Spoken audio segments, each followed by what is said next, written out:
Have you ever wondered what your life will look like when you're in your 60s, 70s, or beyond, and whether the family you count on today will still be there to support you?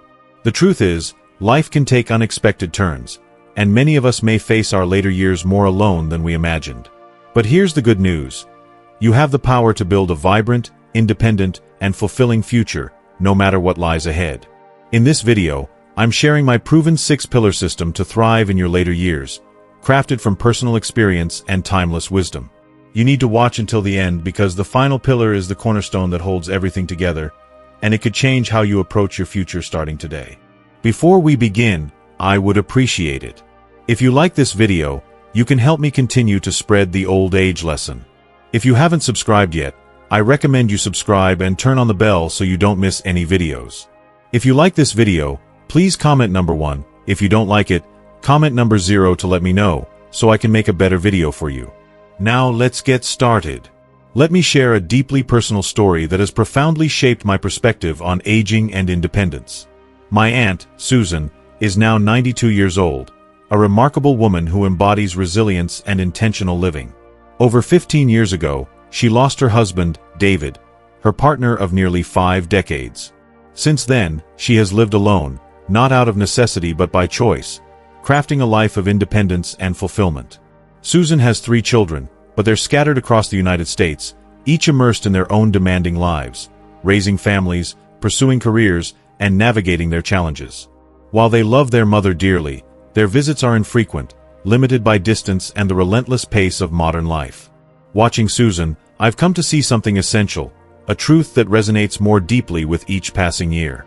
To ensure our later years are not just bearable but truly happy, peaceful, and rich with meaning, we cannot leave our well-being to chance or pin our hopes on others being there to support us. Life is unpredictable, and the safety nets we take for granted in our younger years, family, friends, partners, may not always be as reliable as we imagine. Instead, we must prepare deliberately, with foresight and intention, starting today. This realization has become a guiding principle in my life, and it's why I developed what I call my 6-pillar operating system, or the 6P system, a framework designed to build a strong, independent, and joyful life, no matter what the future holds. In our 40s or 50s, it's tempting to assume that our support systems will remain intact indefinitely. We tell ourselves comforting stories. My kids will always check in, even if they're busy. My siblings will be nearby, ready to lend a hand. My spouse and I will grow old together, facing every challenge as a team. But life has a way of appending these assumptions. Children, like Susan's, often move far away, building their own families in distant states or even countries, their lives consumed by responsibilities that leave little time for regular visits. Spouses, as Susan experienced, may pass away unexpectedly, leaving a void that reshapes your world.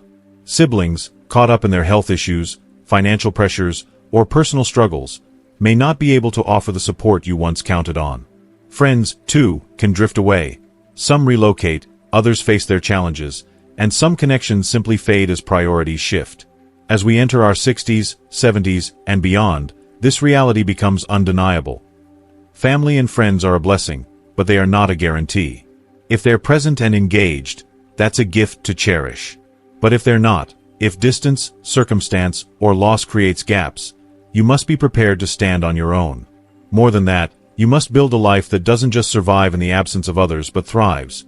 A life that is vibrant, independent, and filled with purpose, regardless of who is or isn't by your side. This isn't about rejecting family or community. It's about ensuring your happiness and security don't hinge solely on them. Susan's example has been a powerful influence. At 92, she lives in a cozy, well-kept home filled with books, photographs, and mementos of a life well lived. She tends a small garden, joins a local book club, and takes daily walks in her neighborhood, greeting neighbors who've become like extended family. She's not wealthy, but she's financially secure, having planned carefully after David's passing. She stays mentally sharp by reading voraciously and engaging in spirited discussions with her book club friends. Her life is a testament to deliberate preparation. She didn't wait for loneliness or hardship to force her hand. Decades ago, she began building habits and systems that have sustained her independence and joy, even as her family's availability ebbed. Inspired by Susan and my reflections, I began developing my 6P system in my early 50s, well before I felt the weight of aging or the shifting dynamics of family and friendships. The system is a comprehensive framework, a blueprint for constructing a life that remains strong, meaningful, and resilient, no matter the circumstances. It encompasses 6 pillars: prosperity, spiritual strength, social connection, and 3 others: health, purpose, and adaptability, as implied by the broader context. Each carefully designed to reinforce the others, creating a foundation that doesn't rely on external support to endure. Starting this work early wasn't just a practical choice. It was a commitment to my future self, a promise to age with dignity, confidence, and joy. Now, in my 60s, I can say with certainty that creating the 6P system was one of the most impactful decisions of my life. It has given me the tools to navigate the inevitable changes of aging, shifting family dynamics, the loss of loved ones, and the evolving needs of my own body and mind, with grace and resilience. For example, the prosperity pillar has helped me achieve financial independence through mindful spending, downsizing, and a fulfilling side hustle, ensuring I'm not tethered to work out of necessity. The spiritual strength pillar, nurtured through nature walks and philosophical readings, grounds me in a sense of purpose and peace. The social connection pillar has led me to cultivate a small but deeply trusted circle of friends, built through shared passions like photography, who enrich my days and provide mutual support. The beauty of the 6P system is its proactive nature. It's not about reacting to crises or scrambling to fill voids when they appear. It's about building a life so robust that it can weather any storm. Susan's story reminds me daily that we don't have to wait for loss or loneliness to act. In your 40s or 50s, the time to start is now, when you have the energy, resources, and clarity to lay a strong foundation. Even in your 60s, 70s, or beyond, it's never too late. Small, intentional steps today can transform your tomorrow. Whether it's saving a little extra, exploring a hobby, nurturing a friendship, or finding moments of quiet reflection, each action is an investment in a future where you stand tall, independent, and fulfilled, just as Susan does at 92. The 6P system is my roadmap, and I share it in the hope that it can guide others to build their unshakable foundation for a life well lived. If you are still watching this video and finding these lessons useful, please comment number 1 below to let me know that you are still watching this video with me. Thank you for your valuable time. Pillar 1. Physical health. Your body is the base. Your physical health is the bedrock upon which everything else in life is built. Without it, even the most ambitious dreams and aspirations become fragile, if not impossible. I learned this lesson the hard way, and I share it now because it's a truth that hits home only when you've felt the consequences of neglect. In my late 30s and early 40s, I treated my body like an afterthought. Fast food was a staple, late nights were routine, and exercise was something I'd get to later. I was convinced I had time to fix it, until life delivered a wake-up call that shook me to my core. A few years ago, I underwent surgery to remove my gallbladder. It wasn't just the procedure itself that rattled me, it was the aftermath. The hospital stay was grueling, and the recovery was slower and more draining than I'd imagined. I wasn't just healing from surgery. I was rebuilding strength and stamina that I'd let erode through years of carelessness. The experience was humbling. It forced me to confront how quickly health can slip away when you don't prioritize it. I realized that my body wasn't invincible, and if I wanted to live a long, active, and fulfilling life, I needed to make changes immediately. Now, physical health is non-negotiable for me. It's the cornerstone of my daily life. I don't chase extreme fitness goals or aspire to run marathons. My approach is grounded in consistency and practicality, focusing on sustainable habits that keep my body functional and resilient. 3 times a week, I engage in strength training. Not heavy lifting or grueling sessions, but intentional movements to maintain muscle mass, support joint health, and ensure I can carry groceries or climb stairs without struggle. I aim for 7,000 steps daily, not through epic hikes or gym treadmills, but by weaving movement into my routine, walking to the local store, opting for stairs over elevators, or taking a leisurely evening stroll through my neighborhood to clear my mind after dinner. Nutrition plays an equally vital role. I've shifted from a diet heavy in processed foods to one centered on whole, nutrient-dense options. Vibrant fruits and vegetables, lean proteins, healthy fats like avocados and nuts, and whole grains. I'm not obsessive about it. I still enjoy the occasional treat. But I'm mindful of what I put into my body, recognizing that food is fuel for both my physical and mental well-being. This isn't just about avoiding illness. It's about cultivating vitality. I want to be the person who can travel the world, garden with ease, or dance at a family wedding well into my 80s or 90s, not someone confined to a chair because my body gave out too soon. If you're reading this and know you've been neglecting your health, let me assure you, it's never too late to start. You don't need to overhaul your life overnight. Begin with small, manageable steps. Take a 10-minute walk each day, swap one processed meal for a home-cooked dish packed with vegetables, or try a single strength exercise at home. Build from there, slowly and steadily. Your future self, the one who wants to live with energy and independence, is pleading with you to prioritize your health today. Don't wait for a crisis to force your hand. Pillar 2. Mental flexibility. As we age, physical health is only half the equation. Equally critical is mental flexibility, the ability to stay open, curious, and adaptable in a world that never stops changing. Aging is inevitable, but becoming rigid, closed off, or out of touch is a choice, and it's one I'm determined to avoid. I've seen it happen too often. Vibrant, capable people who, as they grow older, stop learning, resist new ideas, and dismiss emerging technologies or cultural shifts. Over time, their world shrinks. They become isolated, trapped in a bubble of familiarity that feels safe but is ultimately lonely. I don't want that fate for myself, and I don't want it for you. In my 50s, I made a conscious commitment to mental flexibility, and it's been one of the most rewarding decisions of my life. My goal is simple but powerful. Learn something new every month, no matter how small. Sometimes it's practical, like mastering a new feature on my smartphone or experimenting with video editing software. Other times, it's intellectual, like diving into a topic I've heard about but don't fully understand. Say, the basics of blockchain or the implications of artificial intelligence. I'm not aiming to become an expert or make money from these pursuits. My goal is to stay engaged with the world and keep my mind sharp. Curiosity is my compass. When I encounter a new concept, whether in a conversation or online, I jot it down in a note-taking app on my phone to research later. This habit keeps me from dismissing things outright and ensures I'm always exploring. I've learned that an unused mind, much like unused muscles, atrophies over time. But a mind that's continually challenged, through learning, questioning, and experimenting, remains agile and adaptable. That's the kind of person I want to be. Someone who, at 70, 80, or beyond, is still engaged with life, eager to understand the world around them. The pace of change today is relentless. Technology, culture, and communication are evolving faster than ever. It's easy to feel overwhelmed or tempted to opt out, but leaning into these changes is a gift to yourself. Whether it's figuring out a new social media platform, exploring a trending topic, or simply listening to a younger person's perspective, staying open keeps you connected and relevant. Mental flexibility isn't just about personal growth. It's about building a life that's rich, dynamic, and resilient to the passage of time. Now, Pillar 3, close to my heart, purpose and passion. The third pillar, and one that's deeply personal to me, is purpose and passion. Without a reason to get out of bed each morning, life can lose its color and spark, no matter how healthy or mentally sharp you are. I've witnessed this firsthand, particularly among those entering retirement. The pattern is heartbreakingly common. People leave their careers, celebrate the newfound freedom, perhaps take a dream vacation, and then, too often, the momentum fades. Days blend into one another, excitement dwindles, and a sense of invisibility creeps in.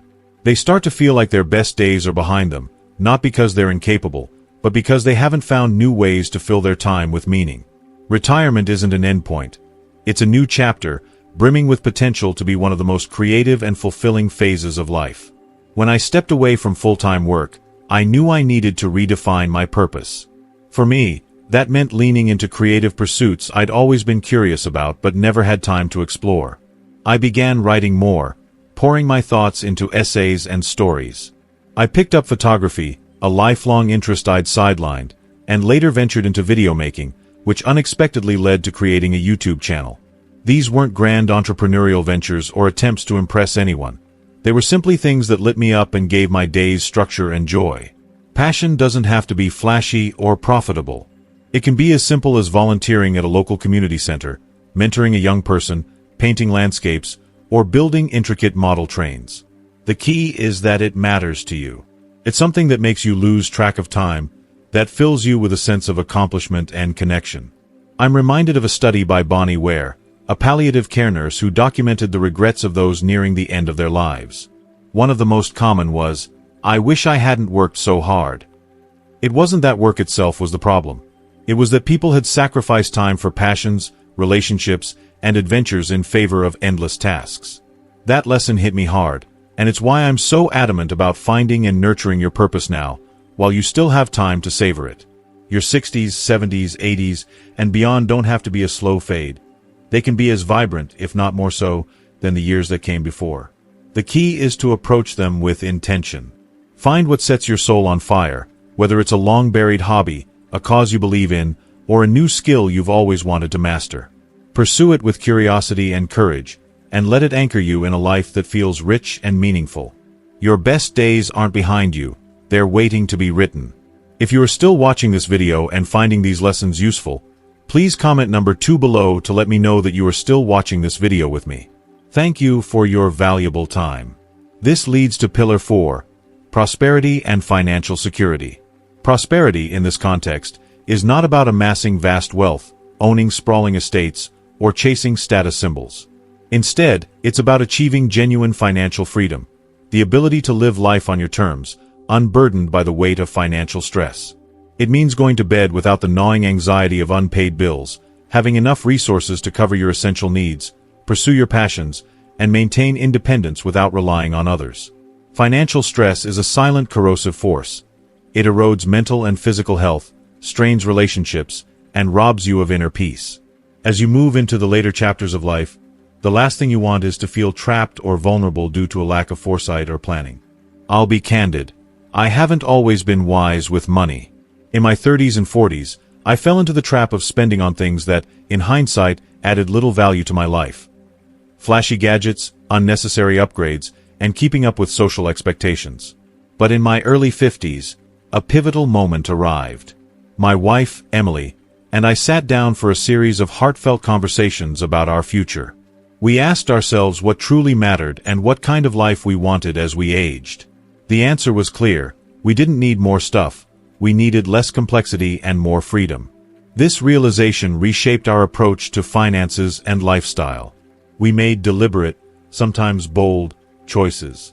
One of the biggest was downsizing from our large family home, which had become more of a burden than a joy after our children moved out. The maintenance, taxes, and sheer space felt like anchors holding us back. So, we sold it and moved to a smaller, more affordable home in a vibrant community that fostered connection and convenience. This wasn't just a financial decision. It was a lifestyle shift toward simplicity and intentionality.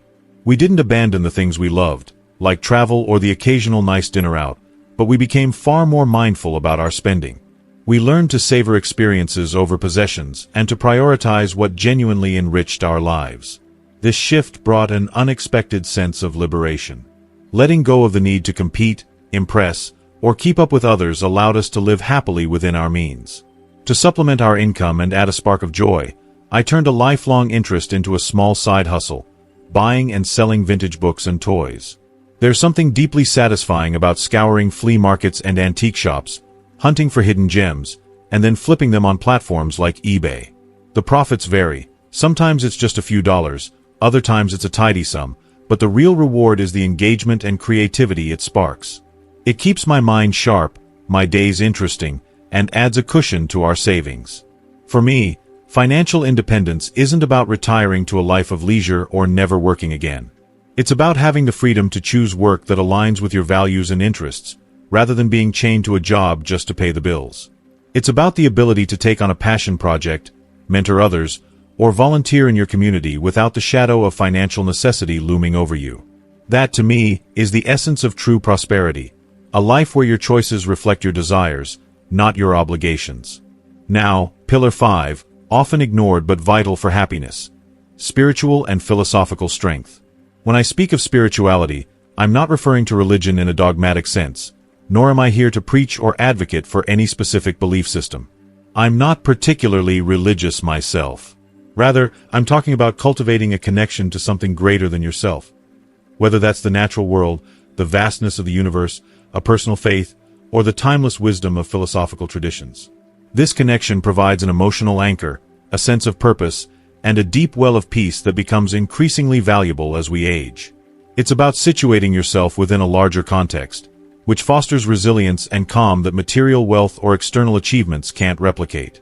For me, this spiritual grounding comes from solitary walks in nature. There's a park near my home, a serene, green oasis with winding trails, a small creek, and an old stone bridge that feels like it stood there for centuries. I'll grab a coffee, leave my phone in my pocket, and spend an hour walking, letting my mind unfurl. The rustle of leaves, the shifting colors of the seasons, the vastness of the sky, these moments strip away the noise of daily life. They're my sanctuary, my therapy, my meditation. In those quiet hours, I feel connected to something timeless, and the petty stresses of the world fall away. Beyond nature, I find spiritual nourishment in reading ancient philosophical texts. The words of thinkers like Lao Tzu, Marcus Aurelius, and Confucius resonate deeply, offering insights on resilience, humility, and living a meaningful life that feel just as relevant today as they did centuries ago. One book that profoundly shaped my perspective is The Path by Michael Poot, which explores how Chinese philosophy can be applied to modern life. It taught me that happiness isn't found in chasing fleeting thrills or external validation, but in cultivating small, intentional habits, finding beauty in the ordinary, practicing kindness without expectation, and staying fully present in each moment. This philosophical foundation has made life's inevitable challenges, aging, loss, uncertainty, feel less daunting. It deepens joy, lightens sorrow, and transforms solitude into something sacred rather than lonely. If you are still watching this video and finding these lessons useful, please comment number 3 below to let me know that you are still watching this video with me. Thank you for your valuable time. Finally, Pillar 6. Your social circle. As we age, relationships take on heightened importance, but quality matters far more than quantity. 1,000 shallow acquaintances can't compare to a small, trusted circle of people who genuinely care about you and for whom you care deeply. Loneliness is not just an emotional burden, it's a health crisis. Research shows it's as harmful as smoking 15 cigarettes a day, increasing the risk of heart disease, dementia, depression, and premature death. As family ties shift, children build their own lives, spouses may pass, siblings grow distant, friends often become your chosen family. But these relationships don't just happen. They require intention, effort, and nurturing. In my younger years, I had a wide network of casual friends. Nights out were fun, filled with laughter and camaraderie, but those connections were often surface level, fading with time. Now, in my 60s, I've cultivated a handful of true friendships. People who'd show up at my door in a crisis, no questions asked. These are relationships built on mutual respect, trust, and vulnerability, where conversations dive deep and judgment has no place. They're the kind of friends you can call at 2 a.m. or share a quiet coffee with, knowing they value you for who you are, not what you do or have. Building these connections didn't happen by accident. I found them by leaning into my passions. A few years ago, I joined a local photography group, not to make friends but to deepen my love for capturing moments through a lens. Over time, shared experiences, workshops, photo walks, critiquing each other's work, fostered genuine bonds. Some of the most meaningful connections in my life, including friendships that started through online communities like this one, grew from simply showing up and engaging authentically in what I love. If your social circle feels lacking, don't despair. It's never too late to build one. The key is to start with your interests. Join a book club, sign up for a cooking class, or volunteer at a local shelter. Don't approach these activities with the sole aim of networking or making friends. Instead, focus on the joy of the activity itself. Be curious, be kind, and let connections form naturally. Surround yourself with people who uplift and inspire you, who respect your boundaries and share your values. Life is too precious to waste on those who drain your energy or diminish your spirit. Choose your companions wisely, and invest in them wholeheartedly. The most critical takeaway is this: these pillars, prosperity, spiritual strength, and social connection, must be built before you need them. They're like planting trees. You sow the seeds today to enjoy their shade years from now. You can't wait for a crisis, loneliness, or illness to spur you into action. If you're in your 40s or 50s, now is the perfect time to start. If you're in your 60s, 70s, or beyond, the time is today. not tomorrow. Small steps compound over time. A 15-minute walk, a new hobby, a friendly conversation, a moment of reflection in nature, a commitment to learn something new. Each action is a brick in the foundation of a richer, more resilient life. Start now, and your future self will thank you. Wow, we've covered so much ground today, from building a strong foundation with my 6-pillar system to creating a life that's rich, independent, and joyful, no matter what the future holds. I hope you're feeling inspired to take charge of your path. So, I'd love to hear from you. What's one key lesson you've learned from this video, and how will you put it into practice in your life? Please share it in the comments below. I can't wait to read your thoughts. If you found this video helpful, please leave your comment below, and don't forget to like, share, and subscribe to our YouTube channel for more insights to live your best life. Until next time, keep building those pillars and thriving on your terms.